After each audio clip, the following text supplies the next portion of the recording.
Hi there, this is just a quick reminder to take extra care when following the advice in our videos, especially when it comes to things like electrics, gas appliances and heavy lifting. Stay safe and if in doubt, always contact a qualified professional.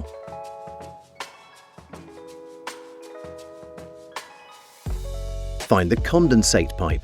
It will be outside, which is why it tends to freeze in cold weather. Look for a small plastic pipe coming out of the bottom of your boiler. Once you've found the pipe, use something like a hot water bottle to slowly and safely defrost it. Once it's thawed, check for any cracks that might have appeared when the pipe froze. If the pipe's defrosted properly, everything should be working again. To stop your pipes freezing, you should make sure they're insulated.